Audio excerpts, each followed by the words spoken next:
I've started binge watching Handmaid's Tale again.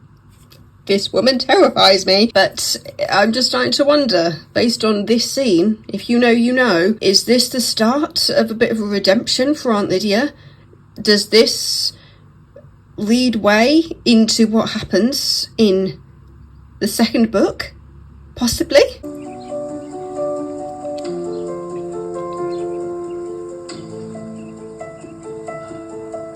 You made a promise, Lydia. She woke up. You got a job to do. Just come to the end of episode 3, and they're sending her back to Canada? Really? They're going to put her in June's firing line by sending her back to Canada. To be honest though, I was just thinking, even if she stayed in Gilead, she still wasn't in a great position, because it looked like she was going to try and marry the other guy. I just got all sorts of things going through my head. It's just like the watching diaries. Oh, why didn't I do this with the other two? But yeah, processing episode 3 is bad enough, especially with Aunt Lydia and the promises that she made when she thought she wasn't going to wake up.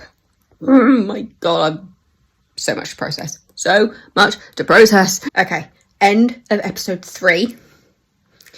Serena thinking, oh, people like me, people love me. And then the car stopping and June coming up to the window and going, never touch my daughter again. You're just like, yes. I mean, hell hath no fury like a woman scorned. Hell hath no fury like a mother scorned. June, she's getting her fire back. She got a bit whiny last season, to be fair. And there was a point it was just like, there was just sorts of like cold stare down of the camera, which is still happening. But I feel like June's getting her fight back, which I'm very happy about. I am wondering where this season is actually going to go. Obviously, they want to take down Gilead, but at this point, it feels like Serena's completely in the firing line. So, I feel like that's what June's goal is at this point. Fred's dead. She killed him. So, the next on the list, Serena. Yeah. Ah, poor Serena. What are you going to do? Alright, about halfway through episode 4. Yes, I'm doing a bit of a binge watching day.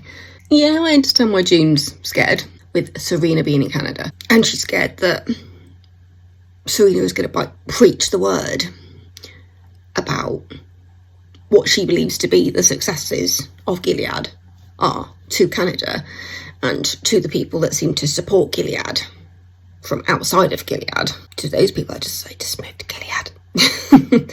Put us out of our misery of you living somewhere where you obviously aren't happy.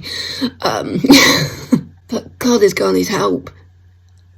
She admits that she's gone full psychopath. Every single time she does something stupid, she acknowledges it, but she's still doing stupid things. This girl needs therapy. This girl needs help. Because obviously she's lived in Gilead for a very long time, and she's watched her daughter Hannah grow up from a distance, and she's had another baby, and yeah, June needs help. And it seems like the people around her aren't actually helping her. I mean, at this point, we've got Moira telling her that she needs to stand down a bit, but nobody's actually getting her the help that she needs. It's just like, if this happened in real life, Canada would be looking after the people that they have brought out of Gilead, and it doesn't seem like that's actually happening. Well, some of them seem to have, but there's a lot of them who are obviously hell-bent on revenge, including June. You'd think there'd be a little bit more help for people that have lived through the regime, wouldn't you think? So, about 14, well, it's pretty much exactly 14 minutes until the end of episode 4. Which is Dear Offred. And I just keep thinking, June needs to remember that the reason she didn't get into trouble for killing Mr. Waterford is because it happened in no man's land. If she kills Serena in Canada, she can be arrested for it. That's what my thoughts are at the moment watching it. Mainly because Serena's at the photo shoot, and she says that she wants to go to a window for natural light, and she's being told, no, it's for your safety that we're doing it here. And Serena's there going, I want to have some shots in front of the window. Interesting choice of words there, Debs. But just having seen June get out of the car and putting a gun down her trousers, and it's just like, June, think about it. You've been told not to blow up your family. The fact that the husband has already given Serena a visit and said, my wife is going to kill you, and with my permission. The only way that June can get away with it is if she takes Serena to no man's land. But I don't know how she's going to get there. Oh my god, it's all kicking off. She hasn't killed anyone, but she has just run into Serena being escorted out of the building. Oh my god, oh my god, oh my god.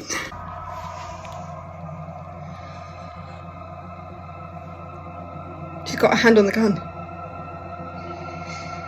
She can see her pregnant. June, you gonna do it? You look like you're gonna pass out. No? No? This real-time reaction. Ma'am, we found a secure location. Where is it? For those who are truly righteous, he sometimes sends a refuge. You're not righteous in any way, woman. Mad woman. All those people that support Serena just need to F off. They just need to go to Gilead and live out their sad little lives, because there's no way this only has got like a season or two, another season to go. Haven't they been talking about wrapping it up? That was hard to watch. Alright, just started episode 5. I might just make it through this before having my dinner and then leaving for work. That puts me halfway through, because it's 10 episodes. And I have seen that it looks like season 6 is planned to be the final one. So it'll be interesting to see where season 6 goes. At the moment, I'm mainly looking at this thinking, was Yvonne Strahovski actually pregnant when filming this? Because that looked like a very convincing baby bump to me. It does say that she had a kid in December 21, which implies that she may have been pregnant for this one, because when did season 5 come out? Season 5, it aired from September to November 22, which implies that it may have been filmed while she was pregnant. The big question mark is, when was it filmed? But yeah, that's where my question mark is at the moment. Me just looking at her thinking, was she actually pregnant here? Because I know she's been pregnant throughout the one. But yeah, going off the end of the last episode, it is interesting to see what's happening to Lydia and seeing her confront the commanders about possibly changing the way things are done, and having maybe the commanders come and visit the handmaids to do the deed there, and then being like told, well no, but they need to be in the houses because the commanders need to have time with the handmaids, and you know, and they should be able to have them at will. And obviously Lydia's not happy with that answer. So yeah, it does feel like Lydia's falling more into the auntie, because I mean, admittedly, she has always viewed herself as an aunt, as in somebody for the girls to look up to, and also for her to look after them. And since she made that promise to God, yeah, it just seems interesting to see the evolvement of Aunt Lydia, to see Aunt Lydia, that character, evolving into quite possibly what might become Aunt Lydia of the Testaments, when we find out that actually she was working for Mayday. If you haven't read the book, spoilers alert! But yeah, I am just completely baffled as to where this is going to end up and what they're going to do in season 6. And there have been rumours since the Testaments came out. You can see, I'm like, I'm really thinking, because you could tell I'm thinking when I start pulling on my hair. But yeah, there have been rumours that the Testaments might be made into a TV show, because I'll admit I really enjoy the Testaments. Handmaid's Tale, the book, the original book, will still be up there number 1 for me, but I found the Testaments to be a really good sequel. So I just watched the end of episode 5. People who have watched this will know what I've just been through. I was there going, run, run, run, run, run, run, run, run, run, run, because they were caught at the border. Oh no! Trying to find out what was going on with Hannah, and trying to understand why she was in a different coloured uniform. And they lost their friend because he stood on a mine and he got his foot blown off, and I was just there thinking somebody needs to tie something around his leg. So I was very happy when June took his belt off and strapped it around his leg. It was just like, good girl, June, knowing what to do. But I can't watch another one because I need to leave for work in like 15 minutes. And they're like, how long is the next one? He was ruthless and not 53 minutes is episode 6. I can't watch a 53-minute episode in like 6 minutes. No, that cannot physically be done. just have to watch it when I get home. Or just save it for tomorrow. I can do 5 episodes tomorrow because I'm off anyway. I mean, I've got an appointment in there as well. And then I've got something in the evening. But so throughout the day, it can be done. Oh my God. I was like, run. And the cliffhanger, I have just been let down. Oh God. Anyway, I need to brush my teeth and get changed. But I was literally just at the screen going, run. Like a crazy person. Thank you very much, Handmaid's Tale. Run.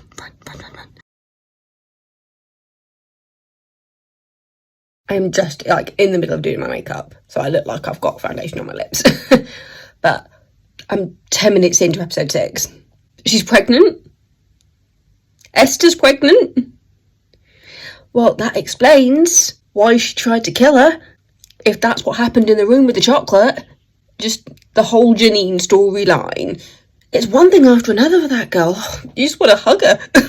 My goodness. That has to be the only explanation, that it happened in the room when the commander fed her chocolate. Oh my goodness. I'm just trying to work out how she managed to poison the chocolate though. Or unless the poison was already in the chocolate and that's how Esther was subdued. Oh, I've got all sorts of things going on in my head. Yeah. Anyway. 42 minutes to go of episode 6. Serena knows they've been caught in no man's land. I'm trying to work out what Serena's endgame is at the moment, because she's trying to get out of the house that she's been kept in. Every single time there's a possibility to go outside, and she's like, oh yay. And then she's just like, oh, actually no, the hosts are keeping her inside and have basically turned it into another Gilead being handed her. And Serena doesn't seem that happy. And she's been matchmaked with her gynecologist. And she's like, no. And she doesn't want to get married. And so I was trying to understand the choices made during that scene with Serena. Because it was just like, what's going on here? There's like an undertone of something, but I don't know what. I can't figure it out. I cannot figure out what Serena's endgame is at the moment. And it's episode 6, there's 4 episodes, so it doesn't seem likely. And also a whole other season. So it doesn't seem likely that they're going to kill off June. But it doesn't mean that they're going to keep Luke. Oh, anybody who has watched this is probably just there going, I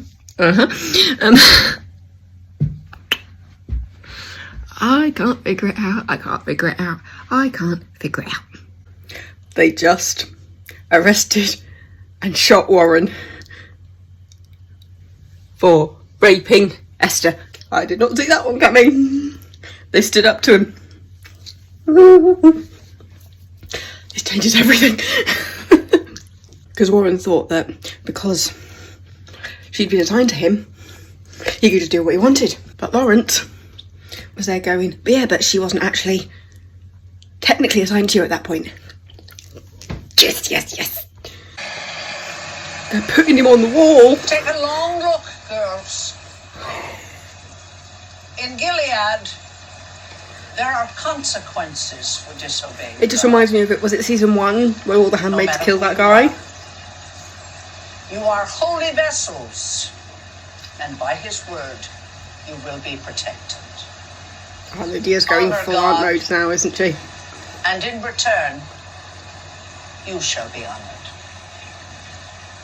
She's doing what she can to protect them. Commander Putnam. I'm here for this growth. It's Serena. Are you fucking serious? That's what I'm saying. I don't feel like Serena actually wants to kill her. God's sake, Serena. That's where I am. I'm totally with you.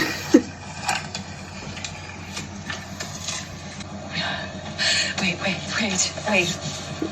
You gotta let me do it. I need to do it. Okay? I know. Yes. What does this point? Why just argue and just run away? She cursed my child. I should do it. God is giving me a chance for justice. This ain't justice. I need to do it. Give me the gun. Let me do it. Is Serena gonna kill him?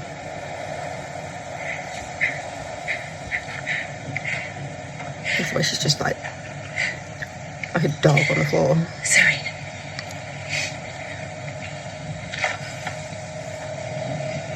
Serena doesn't want to kill her. Serena. I think you know man's hand. She's got the manic smile. You just want to slap her, don't you? It's Victor, it's fine. Okay. Turn around and shoot the guard and let her run.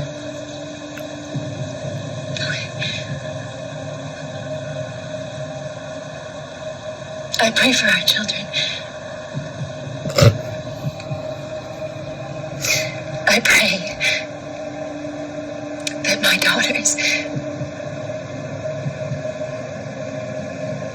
live a life of peace, a life without all of this hate and violence. God, she's good, isn't she? Give them a life. Give them a happy life. May they do better than we did.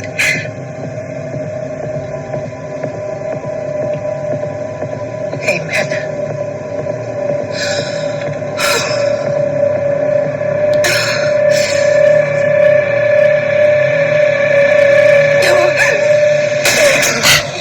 Knew it! Knew it! Knew it!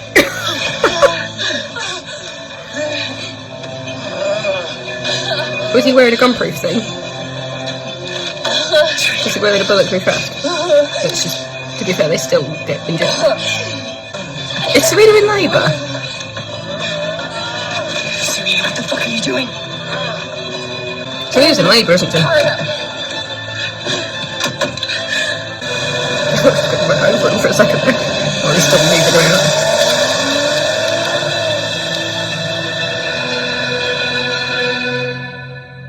Serena's in labour. That's the only thing I think right now. I need a break. Next one is 45 minutes long, and that's not counting the recap. So, a little bit shorter. I can't believe you just watched me watch those that fast. Those last couple of minutes of time. I'm just like, wait, what? Yeah. I'm gonna grab a drink, edit a video, and then come back to episode 8. 7 even. I can't count 8. Yeah. God, watching this is like a roller coaster of emotions, isn't it? Alright, I had a break and edited a video and watched a YouTube video. And now I'm back to episode 7. How does not June realise that Serena is in labour? The noises she's making, it's just like... Yeah, I get that you're scared of the woman because she's got a gun on you, but at the same time, you've been through it twice. And you've probably seen it a few times being a handmaid. This woman is not going to hurt you, she's in labour. She's just running. And I think Serena is just about to give birth while driving a car. Because there are other... It's making me aware of moments in episode 6 when it was just like, is she? It was like, yes, she was. Yeah. She's in labour. Come on, June. Notice what's happening. Right, she is screaming behind the wheel of the car. I think June's figured it out. So I have Googled it. And for the labour scene that I have just watched, Yvonne Strahovski had literally just given birth when she had to film that scene. So it explains so much of what I have been thinking while watching this season in regards to her real life pregnancy. It just says, Handmaid's Tale star Yvonne Strahovski says season 5's intense labour scene. It felt very personal because I had just given birth. So, yeah. I have noticed that as the episodes have gone on, we're getting more flashbacks. And in this one, you do see a full body shot of Serena in the flashbacks when you're looking at when June was first assigned to the Waterfords. And so I was just, that's my brain was just going, was she pregnant? And my brain was kind of going, so I decided to Google it, and yes, she was. And she had pretty much literally just had a baby when she was filming stuff for episode 7. So that's interesting to know. Did Serena seriously just offer the baby to June? Thing is, we've seen this side of Serena before, and then she turned on June. She's very capable of lulling you into a false sense of security and then turning on you. She did it. Was it in season 1 when they teamed up and were writing things when they weren't supposed to? And then Serena went on a power trip and decided to throw her against the wall anyway. This is a process. I'm just processing. June's reaction whenever Serena spouts something about God. You couldn't, even though she's not rolling her eyes, you can almost hear it. She's just like, really? Because at this point, June is just so against any form of it because of Gilead. And so Serena just sounds like a nut job. I have to say it. June saying to Serena, this is not Gilead, and I'm actually going to help you. I feel like it's been building up. This is like what I've wanted to say to Serena. They're just like, these are people. They have lives. They have to go through it. And hearing June finally say it to Serena is amazing. I feel like I'm on the verge of crying. Is God's will.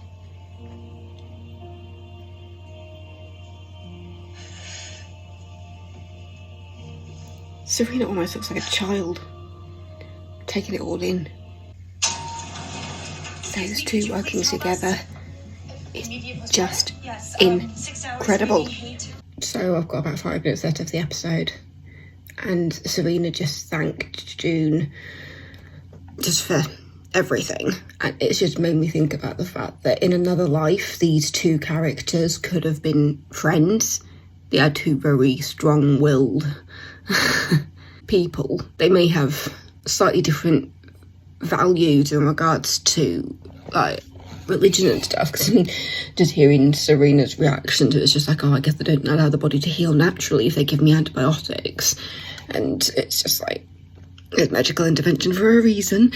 And also her reaction to little baby Noah having formula, and she's like, he's having formula, and June's just there going, yeah, and that's okay. As a daughter of a mother who was a midwife, I always just heard fed is best. Not breast is best, fed is best. But yeah, seeing Serena reacting to a world that is not Gilead, it's very interesting. There you go. Looks back. Looks back.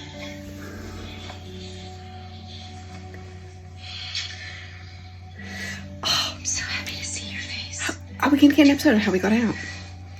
Toro's got the USB. He's working on it. Oh, thank you. Oh, thank you. Are you okay? Did she hurt you? No, she had a baby. While you were there? Yeah. It's, This is a boy. He's healthy. They're not here for us. Come on. What's... June said, oh no. Serena Waterford, we are Canadian immigration. You are being detained. Detained. Hey. I'd like to speak with a lawyer. As an undocumented person, you have no immediate right to counsel. What is going on? Illegal border crossing, lack of immigration status. There must be some mistake. You called them? She gave up her diplomatic visa when she left that little visitor center. What about my baby? The detention facility has no infant care. The baby was born in no man's land. The baby's not Canadian. What does that mean? Where is my baby right now? The Child Protection Unit is already here. They'll oversee his care. That's all I can tell you. You can't do that. No, please, wait. Oh, please, don't let them take my baby, please. After that episode, I don't even know where we are now. Let them take it from me, please, don't. Please, help me. John, please. These people are strange. They have burnt. Oh, that was a hard watch. After having pretty much a whole episode of those two together, And now Luke is just going off what he's been through. He has not seen any of that. He has no idea what has happened since the last time he saw June. He has no idea of how that relationship has changed while June and Serena have been together. Just the two of them. That was such a powerful episode to see them together, though. So now June doesn't even know how she's feeling. I know it's fiction. I'm just... But still. Ugh. Oh, processing. This was going to be the strangest watch vlog you've ever seen, I think. Also, because I'm doing it on my phone. Have you just seen, like, my brain whirring as I've been watching it? I need to go get a cup of tea. So I'm just about to start episode 8, and there's 10. So there's 3 episodes. For me, it's 3:30. So it's doable. It's unlikely I will do this before what I have to do tonight. Previously on The Handmaid. Right, the next one is 52 minutes, not counting the intro. So what, 48 maybe? It's only going to be a couple of minutes of intro and then the end credits. So yeah, I'll put that 48 for the next one. But yeah, whew, that was a doozy. But we knew it wasn't all going to be plain sailing and rainbows and roundabouts. Is this The Handmaid's Tale?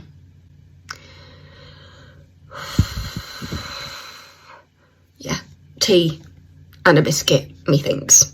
At this point, Commander Lawrence has flip-flopped so much I don't trust a word he says. And coming back and saying about this little Bethlehem and saying to the refugees they can come back under different rules, so it's technically not, it's like Gilead 2.0. I mean, I love Bradley Whitford. God, he's good. But I don't trust him as far as I can throw him. Don't trust him at all.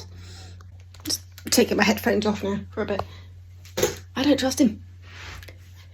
He's lulling her into a false sense of security by saying, oh, you can bring your family, we can reunite with Hannah, we can bring Hannah over. She'll eventually get married, obviously, because it's Gilead. But it's just like... I don't trust it. The fact that he refers to the religious nut jobs that he got in cahoots with to make it all happen. Nope. Nope. This little Bethlehem, this little project is just going to go sideways, isn't it? It is going to happen. So the app just flipped out and it says that the Wi-Fi is not great, so I've just restarted the iPad. See if that helps. I don't know what it is like on other things. I tried to refresh that. Is that really slow? I'm getting a blank screen there. Oh, wait, no. That's come back. And that says I've got a notification. I think we might be back online, people. Yes. How many ways do I have to say it? I think being in Canada's dulled your wits. You can be with Hannah again. No, don't trust him. How are you going to keep us safe? I have been grooming Nick, not sexually, but he is helping me. She's gonna have some old man. No. Luke is the voice of reason. Luke. Oh, he's just walking into things. Luke is saying what I'm thinking. I have been with June since day one. For you, to keep her away from Luke is making sense.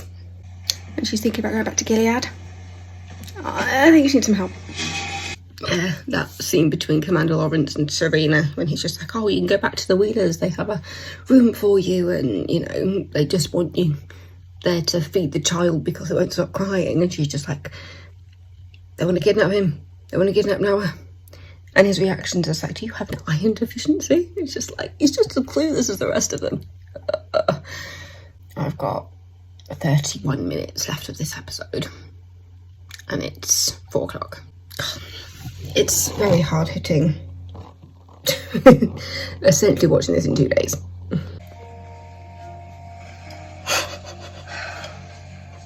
I turn the other cheek. I'm a better Christian than you. Oh, sorry, I've just put lip seal all over my lips. Well, that was a burn. Are you seriously asking me that? How'd you go back to the person that tries to steal your baby? How did you ever live with me? I want to hear this. Here's what you're gonna do, okay? You're gonna go back in there. And you are gonna act like a handmaid. But the entire time, you will be plotting against them and planning your revenge. Is that what you did? Yeah. Look at what happened to Fred. And look at you now. Well. How the turntables turn. June. I cannot sit still. You created. You sick fuck. Say it, June. You think I don't know?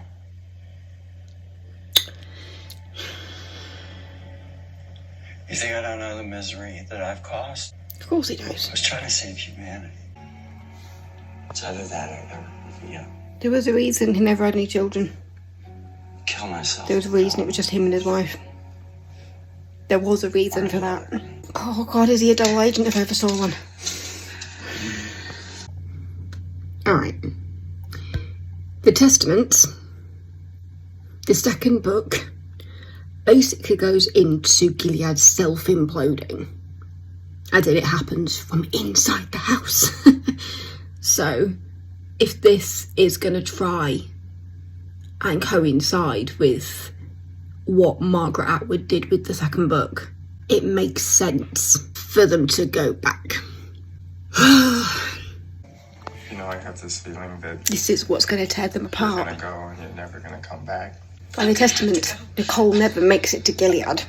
If you go by what happens in the I second know, book. it's crazy, I know. We're never gonna. In the Testament, Nicole stays in Canada, and we don't really know what's happened to her parents. There are references. This is why I want another book. You can tell I'm stressed when I'm like playing with my hair because I don't know what to do with myself. I know I keep referring to the Testament because I've read it. There's a good chance that this has just gone way too beyond to go back into the books. Oh my God. 13. Good old lucky number 13 minutes. And it just coming up to 4:25. At this point, my brain's just trying to make sense of it all. If they go back, if she goes back and takes Luke with her for Hannah, if they try to adhere to the book at all, they'll be leaving Nicole behind. Because in the Testaments, she's 16, unless they take her, and then the next season looks at how Nicole gets out.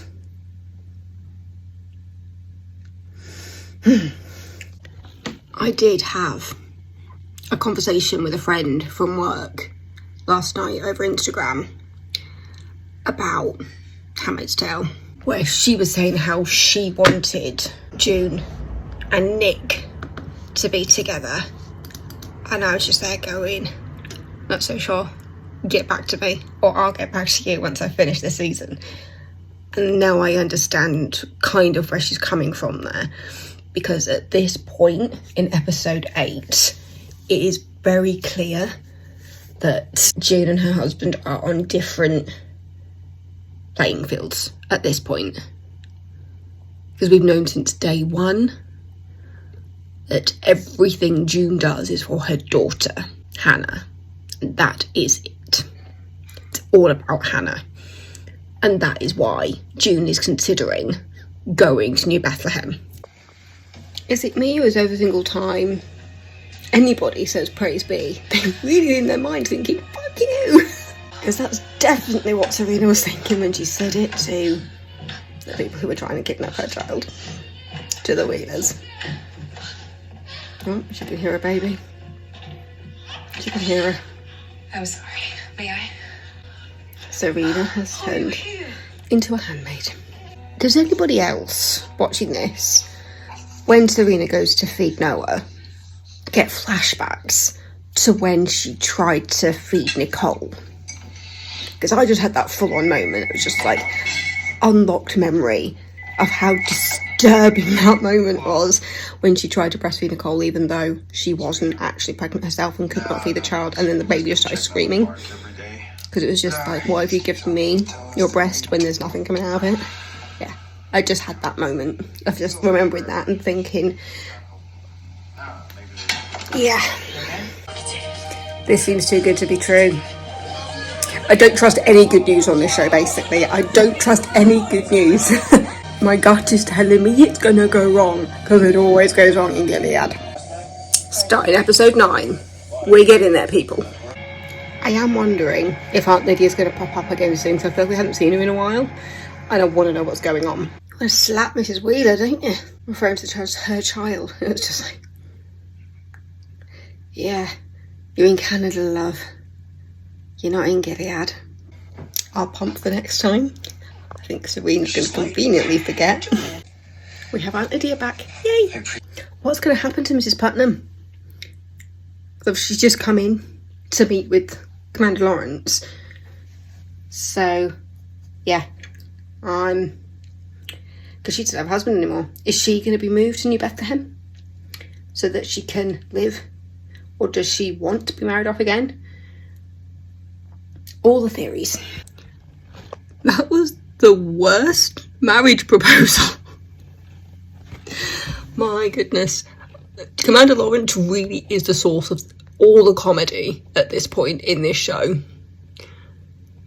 It's like you've just taken a person, even though he's like the creator, he's like the architect, he does not agree with the majority of what has happened once it was taken out of his hands. I think I fall in love with Eva Carradine because as Mrs. Putnam, because her reaction to that was gold star. And he's just there going, you can move in with me, with the kid. And she's just like, is this a marriage proposal? And he's like, well, yeah. Do I have a choice?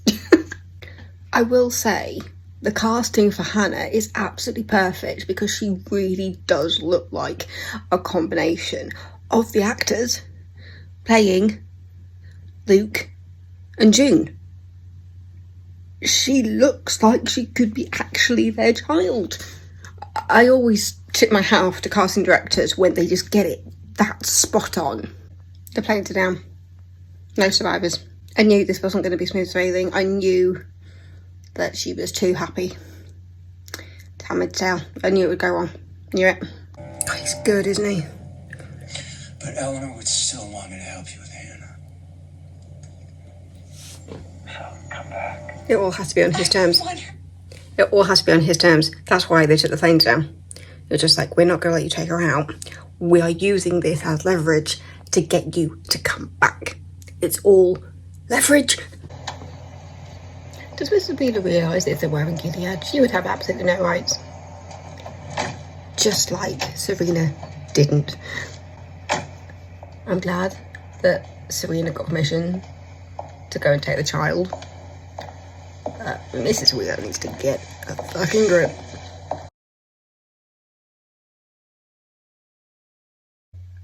Excuse the look. I am wearing a face mask. Now, I'm watching episode 10. People who have watched my videos, especially if you've watched stuff like American Horror Story and we're referring to anything along the lines of like gore and horror style stuff, I don't do well with the sounds of bones breaking. Anybody who's seen episode 10 has seen where her arm is run over. No. No, no, no, no. No, no. No, no, no, no. No. So I'm 44 minutes in. So I've got just under 13 minutes, 12 minutes and 47 seconds to be precise, left of the episode, of episode 10. And they are trying to get out. But seeing the crowds of this scene it's giving me major season 1 flashbacks, as in to the flashbacks when it was showing like before Gilead, and we were seeing scenes of people trying to get out before it became Gilead. As you can see, the mask is off. Yeah. So yeah, I'm just watching this and seeing the crowds and stuff, and it's reminding me of everybody else's stories as they were trying to escape Gilead before it officially became Gilead. And it's just like, this is just, it feels like it's coming full circle with the fact that they are now trying to escape Canada. God, it's wild. And I'm so very intrigued as to where season 6 is going to go with this. Yeah. Even though it's been bubbling under the surface for a while, it is interesting to see how quickly the Canadians turned on the Americans. Oh, now they're separated. June is by herself now. She's been split up from Luke, and she's on. What's happening to Luke? What's going on? Oh, they've got they're searching for Luke, aren't they? That's why they're going to be seeing this man. She's on the phone with him while they're searching for him. And she said about how she didn't want to get on the train without him. And he's telling her to get on the train. He's killed somebody. He killed a Canadian citizen on Canadian soil. She loves him. Oh, I'm so conflicted because she said it. She said the words, "Oh no. Oh no. He surrendered. He surrendered. He surrendered. Oh my god. Oh my god. I've got him." And June has watched it happen.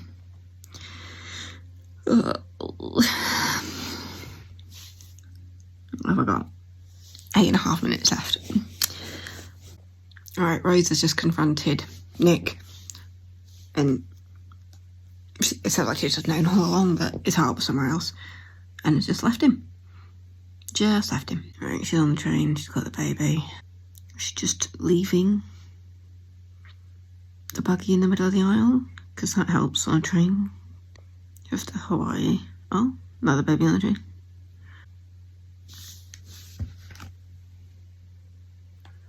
It's Serena. Oh, it's like a nervous ticket, isn't it? That winking that she does. I'm impressed that Serena got out. And they're just staring at each other. Is this the start of a new alliance between these two? Oh, I like the song. Is this Billie Eilish? When we all fall asleep, where do we go? Yeah, that is Billie Eilish. Wasn't that the name of one of her albums? And there they are at the very back of the train, staring into each other's eyes and thinking about what they're going to do next. What are they going to do next? Oh, I just seen that Elizabeth Moss directed this episode. That's interesting. Well. So, that was my watch vlog that I did, mostly in portrait because of how much I've been filming on my phone. It's interesting to see how my brain was processing everything as I was watching it.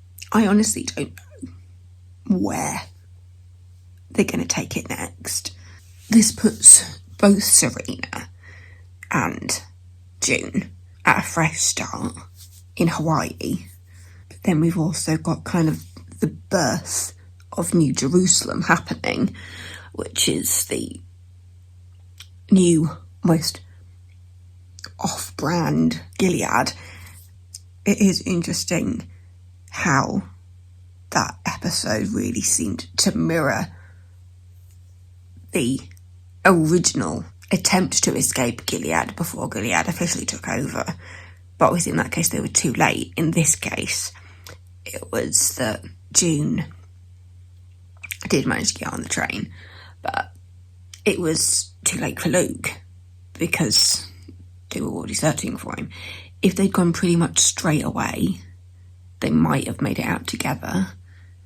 But Luke did beat the guy to a pulp, and the only reason that June got away with her crimes was because it happened in no man's land, so nobody was in charge of that area. Not Gilead, not Canada. I always called it Canada. Not Canada. Yeah, seeing what's happened to June throughout, and it's obvious that her end goal is still the same, which is to try and get Hannah back, because this whole season we've seen her just a mother scorned, because there was the other season when she finally turned up in Canada and she looked at Luke and said, "I'm sorry, it's just me and that I don't have Hannah," and he was just thankful to see her. My friend from work, who I've been talking about Handmaid's Tale while I've been binge watching it, has been saying about how she really ships June and Nick. And I was just like, I'm still liking her with a husband. Maybe something else will happen that will make me wonder. And something has happened that makes me wonder. Because at this point, June and Luke's relationship has become estranged across the season because he cannot compute what she's been through. That has been a main cause of conflict throughout this season. The fact that he's there going, I don't know, but talk to me and all this sort of stuff, but at the same time, he hasn't gone through it and June has. June obviously needs the therapy to kind of get through everything, but that's just not something that's been offered to any of the Gilead refugees. It doesn't seem. It's one of those things, I think, where some of them just seem to do better than others.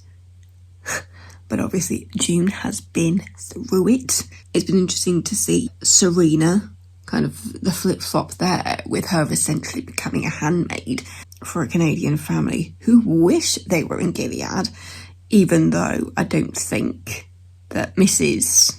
Wheeler actually really does want to be in Gilead because she is holding on to a power, kind of like Serena was initially. The idea that she's untouchable, but actually without her husband she'd be nothing, which is where Serena found herself this season anyway. So many thoughts, so much has happened, and understanding what happens next is going to be interesting. Now that Nick's wife has left, it is a little bit more open-ended as to what's going to happen to Nick and whether Nick and June can reconcile in any way. I don't know. Has it been interesting to watch me do a watch-along, essentially? Doing it as a watching vlog where I watch it and check in. You managed to see in some moments real-time reactions from me. 2 days.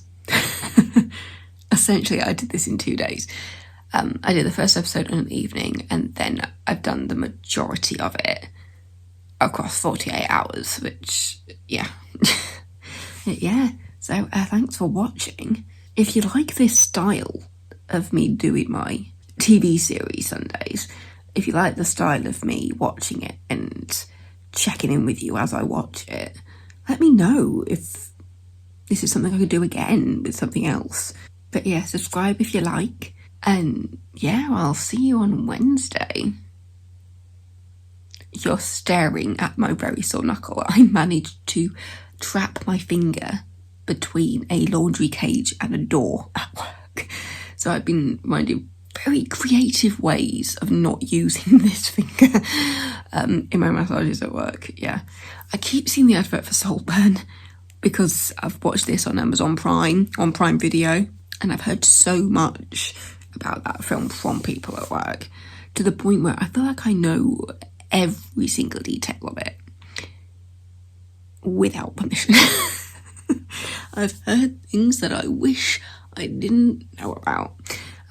Yeah, so thanks for watching. Let me know if you do want to see this kind of style video again. But yeah, I'm at work tomorrow, so I am going to wrap this up, go to bed, have a good night's sleep. So stay safe, and I will see you next time with another video. Mwah. Love you all.